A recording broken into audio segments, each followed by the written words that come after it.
Ouais, ça va. Je sais que ça fait un moment que j'ai plus posté de vidéos sur ma chaîne. J'avais comme objectif d'en poster une par semaine, mais là, ce dernier mois, j'en ai posté que deux. J'ai pas envie de me forcer à poster des vidéos, parce que après le contenu est moins bon, le montage pareil, moins travaillé, et c'est pas du tout ce que j'ai envie de faire comme vidéo sur ma chaîne. J'ai envie que ce soit toujours des vidéos travaillées, dont je suis fier de les avoir faites en fait.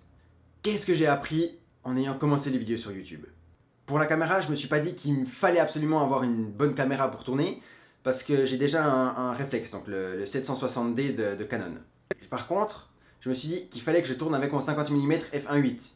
Et je pense que vous l'avez peut-être remarqué si vous avez regardé une toute première vidéo, ça fait un gros plan et c'est pas hyper cool à regarder. Là, je filme au 35 mm, donc de mon 18-135. Après, vous pouvez très bien faire des vidéos avec le smartphone.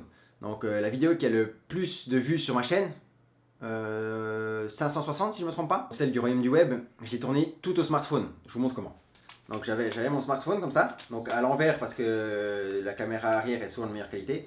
Et j'étais comme ça, et puis je me filmais. Et j'avais le micro qui venait ici. Et ça suffit largement, hein. Je pense qu'il n'y a personne qui va me dire « Oh, la qualité c'est de la merde, la vidéo, c'est inregardable et tout ». C'est largement suffisant. Le son. Pour cette vidéo, il y avait énormément de bruit ambiant et c'était moyen. J'étais pas super content, mais tant pis. Donc pour le son, j'ai décidé d'investir des sous dans un Rode VideoMic Pro. Mais vous pouvez aussi prendre le VideoMic Micro, je crois. Il est correct pour son prix. Il y a aussi le Zoom H1 qui vaut dans les 100 francs, donc dans les 100 euros aussi, qui fait aussi une qualité sûrement très très correcte. Ou bien le SmartLav, qu'on peut brancher sur le téléphone c'est un micro-cravate. Donc ça, vraiment, c'est là-dedans que j'investirai. S'il y a un endroit que vous devez investir, c'est dans le son. Pour ça, puis pour les caméras aussi, il y a Guy qui a fait, Guy, je sais pas comment, J-U-I, qui a fait une vidéo là-dessus. Donc je vous laisse aller la regarder si ça vous intéresse plus en détail.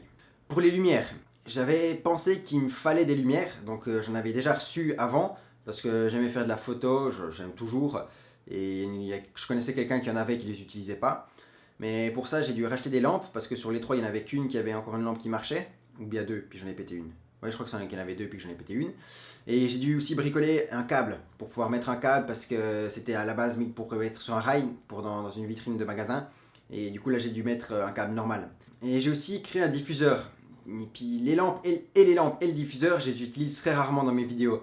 Parce que c'est encombrant, je maîtrise pas bien la lumière. Donc je préfère tourner en lumière naturelle comme maintenant. Donc là, je suis en face de ma fenêtre.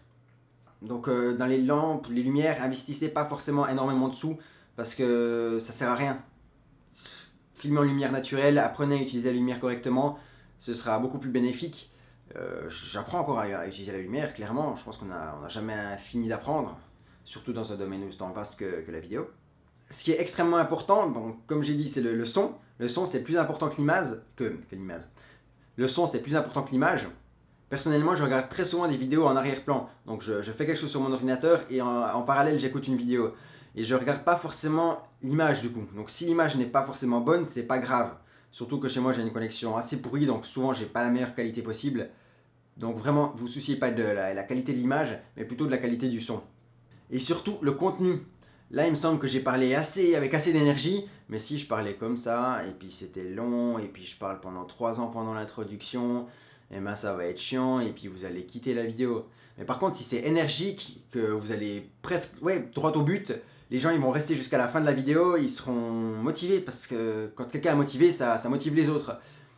Soignez vraiment votre contenu, ce que vous disiez, il faut que ce soit assez bref, clair, et puis pas comme la vidéo qu'on trouve sur internet qui explique X machin sur l'ordi, qui est super lente et qui n'a pas de rythme. Il faut vraiment avoir du bon rythme. J'espère que cette vidéo vous a plu, que vous avez appris quelque chose, et puis sinon on se retrouve bientôt, en tout cas j'espère. Tchuss zusammen!